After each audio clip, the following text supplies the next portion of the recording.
Hello, my name is Anthony Bolduc, and I am a sales assistant here at HH Insurance Agency. Today I'm going to be giving you a Florida insurance update for the years of 2022 and 2023 as we go into 2024.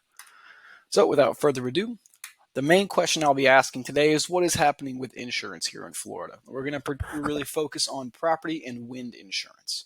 The three major issues right now are the state regulation, the massive disruptions across the world, and more importantly in Florida, and also the significant rate pressure across all lines. So why are property and wind coverage rates going up? So the main reasons we're going to talk about are the daily claims inflation as well as the dwelling coverage increasing. We're also going to discuss the cost of reinsurance going up and what reinsurance is. And then we're going to discuss the Florida operating market and how all of these things are playing into our current situation in Florida. So inflation is something that everyone's been talking about here in the United States and across the world. And of course, as things inflate in price, this will affect something like insurance as well. One thing we can use as a microcosm to discuss this is, or to explain this, would be the prices of kitchens in 2019 versus 2023. So as you can see, in 2019, a kitchen was between $15,000 to $25,000 in order to build a brand new one. Whereas in 2023, that same kitchen is going to cost you between $45,000 and $60,000. So the price has tripled or more than tripled in some instances. And when you multiply that inflation by 100,000 claims, if 100,000 homes had kitchen damage, you're looking at a claim amount of $3.5 billion inflated as opposed from 2023 to 2019 when you compare the 2 years. So obviously, where did that money come from? It must have come from somewhere. It must be coming from somewhere, and that's going to be the increase of your premiums. The other thing you're seeing increase when it comes to insurance is the construction cost of homes. In 2019, homes were between $125 and $350 per square foot to build. A brand new construction in 2023 is going to run you at least $250 to up to $1,000 per square foot. So if we look at a 3,000 square foot home in 2019, that new construction was $675,000 to cover fully. Whereas in 2023, that same home is going to be $1.4 million to build. So obviously the inflation is affecting the prices of our homes, and it's also affecting the prices of construction in general.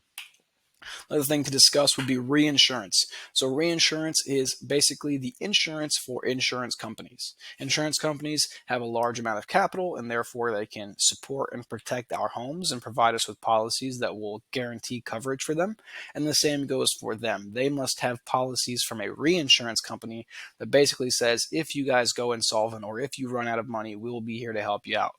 And the cost of capital between 2022 and 2023 has skyrocketed, which is why the reinsurance market is losing money right now, and now it is trickling down to the insurance market in general. So in 2022, the cost of capital was a 0.9% interest rate.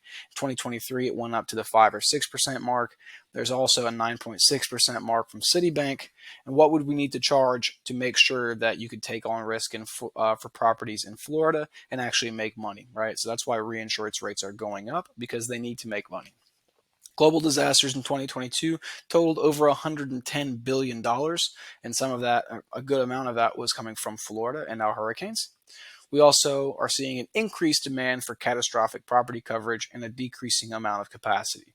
As the reinsurance rates go up, insurance companies are going out of business because they no longer can afford it, and therefore the capacity is decreasing while more and more people are moving to Florida, and coverage rates are increasing every single day. So this takes us to the overall Florida operating market. We've seen 10 insurance carriers go insolvent since 2020. On average, the industry loses about $2 billion per year after Hurricane Irma, which was in 2017. Out of the remaining carriers left, a lot of them are being very restrictive for taking on new risks. And the main thing that they're worried about is the age of the roof. This has been a major contingency for whether or not carriers will accept risk, and is becoming more and more detailed and specific and restrictive as times go on. So we needed litigation reform. Why specifically did we need it? Well, in 2010, we had 400 Florida insurance lawsuits or about there. In 2021, that number jumped to 110,000 plus. So obviously lawsuits are jumping much more. They're much more prevalent. And that has to do with the fact that litigation is necessary and people are unhappy with how insurance is playing out in the state. Your one-way attorney's fees are a big issue right now. Out of the $15 billion in claims paid in the past 5 years here in Florida, 78% of that went to attorneys on the plaintiff end, 14% went to the defense costs, and only 8% of $15 billion went to the policyholders. Another big issue is your door knocking roofers, people who are going door to door, asking people if they've had any roof damage in storms, and trying to coerce them into getting a roof replacement based off of a potential guaranteed payout by their insurance company.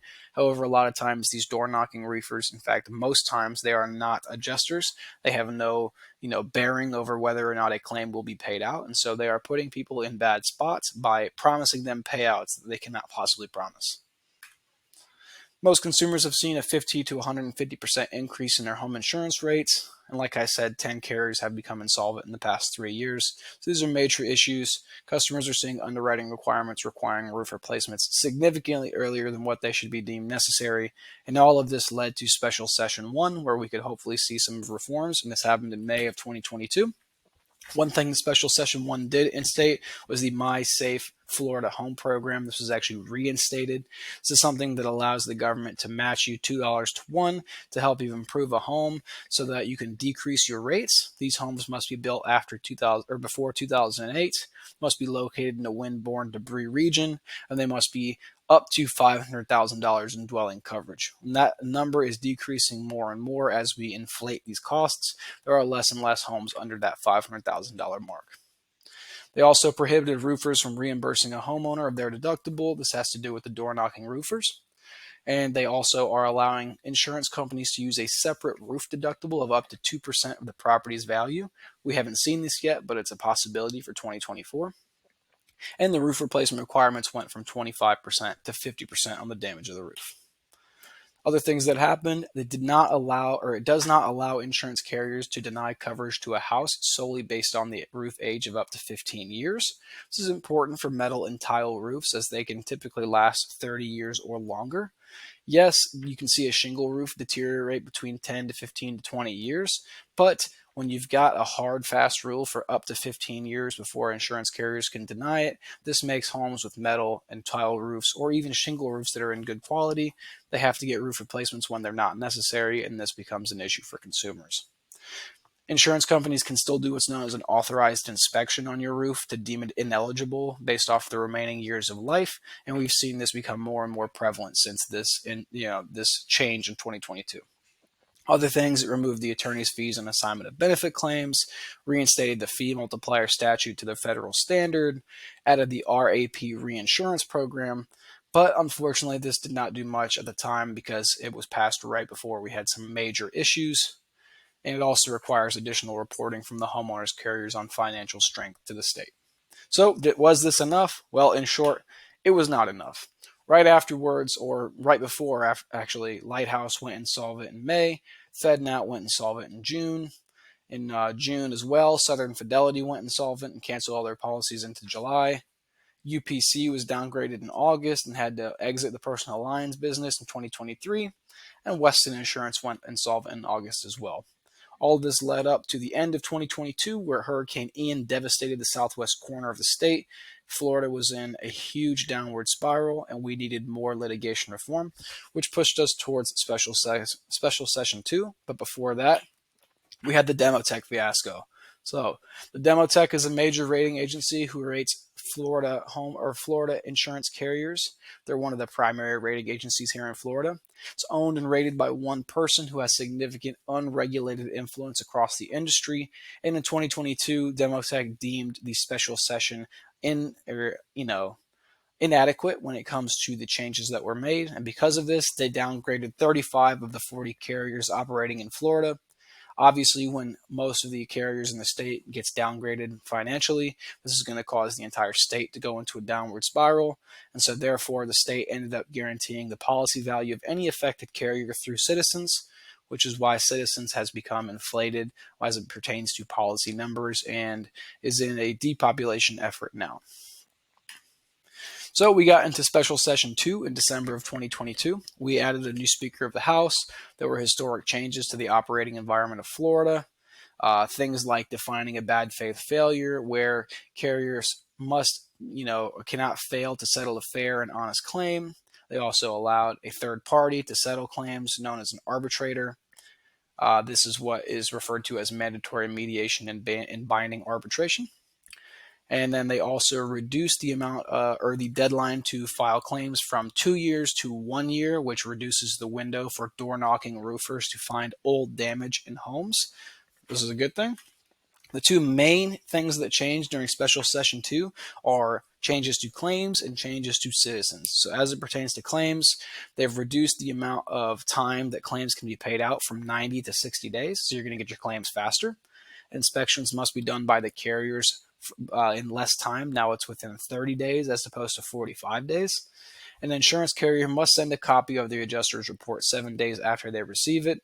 So all of these things aim to help the consumer or the client or the homeowner get claims quicker and close them out quicker so they don't have issues with insurance going forward.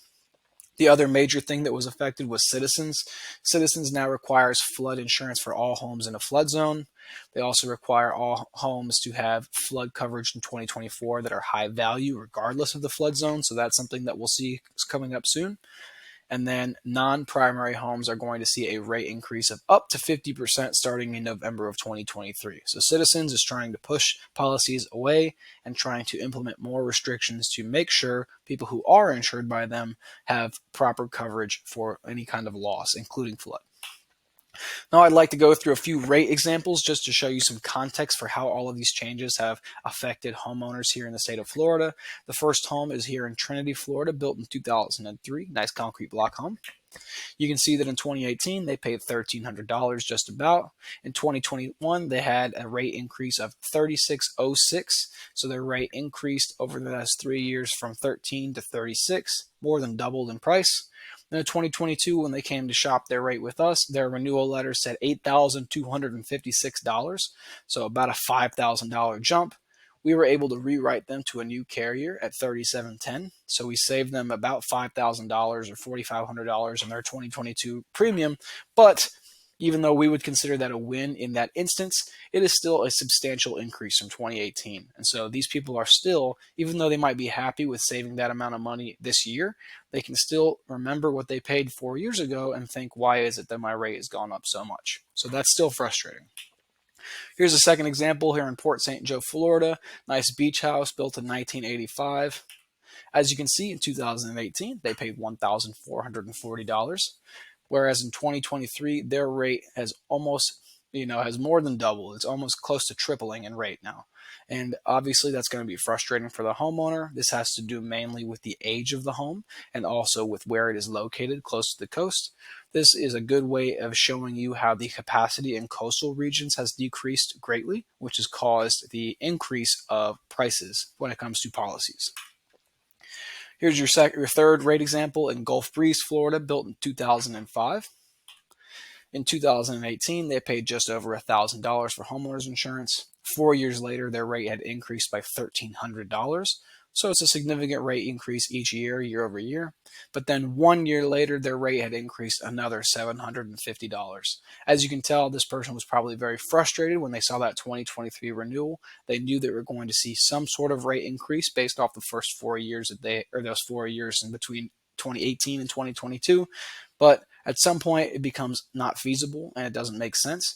And at this point, the person is probably very frustrated having to pay over 3 times what they paid in 2018, 5 years later. Rate example 4, we've got Cape Coral, Florida. This home was built in 2000. It's a very nice home. In 2018, they paid just over $1,400 for the policy. It actually seems pretty low for a house that big. But in 2021, that rate 3 years later had doubled. And then 2 years later after that, the rate had gone up another $1,500 and is now $4,610. So between 2018 and 2023, they got a jump of over $3,000 on their policy. And it's just not feasible. It doesn't make sense. It's frustrating for the homeowner. they've been dealing with the inflation across the board and all other aspects of life, and now they've got a policy premium 3 times as much for the same home.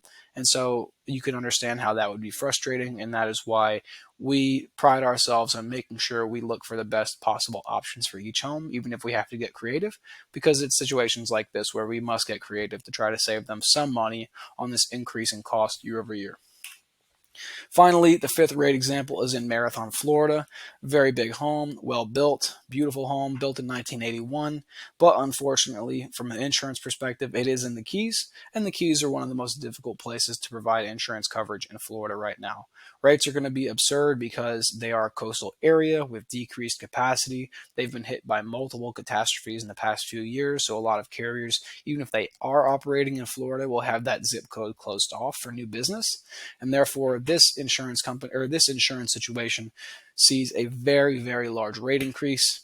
In 2018, they paid over $31,000 in insurance, which even then seems like a lot of money.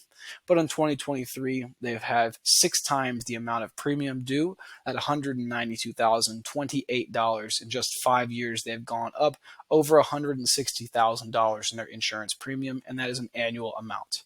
So yes, it's a beautiful home, and I'm sure that the people who own homes like that are doing very well for themselves, but that does not mean that a $192,000 insurance policy is feasible. And that shows you that if the carriers are asking for that amount of money, that the demand is still high, but the capacity is very low. And so in order to accept that risk, they must charge an absurd amount of money. It's a good example of why litigation is important and why reform is needed in locations like the Keys. So let's talk about the outlook going forward. What do we expect insurance to look like in Florida in late 2023 going into 2024? Well, carriers are leaving the Demotech rating agency in favor of KBRA. KBRA is a national rating agency with much more transparency, whereas Demotech has the one unregulated owner who people are starting to be worried of because he has so much influence in the marketplace. Rates are going to continue to rise, and the main reasons, just like we've discussed, reinsurance. Reinsurance market took a bath in 2020 through 2022, and so it's expected to increase significantly this year and going into next year to recoup those losses. The severity of claims and the severity of inflation has increased very much so. So construction costs are rising quickly, causing daily claims. You're also having the dwelling coverage rise rapidly to cover the inflation amounts. More and more hurricanes and non-hurricane events are occurring, so the frequency of claims is going up, and therefore significant value increases have occurred along the coastlines without significant capital entering the market to cover these increased values. Case in point, the decrease of capacity and the increase of demand means that the rates will go up. So we can expect stability that is coming in Florida in the near future. There are carriers outside of Citizens writing business outside of the Tri-County area. However, it is going to be a long haul. We will need more reform to the litigation and the laws here in Florida as regulations do get improved, and as carriers do find ways to offer lower and lower premiums. Hopefully, we'll be seeing these costs go down over time. But for right now, we can expect rates to continue to rise in the near future while we plateau on these different issues and we try to get Florida back to an operating environment that is conducive to the customer as well. So that's everything we've got for you right now on the Florida Insurance Update. We'll be providing another one in a few months so that you've got a clear outlook for how 2023 is going to start. I appreciate you taking the time to listen to everything I've got to say today. Thank you for your time. And if you have any questions or would like to discuss this further, feel free to give us a call. We're happy to talk insurance at any time. Thank you and have a great day.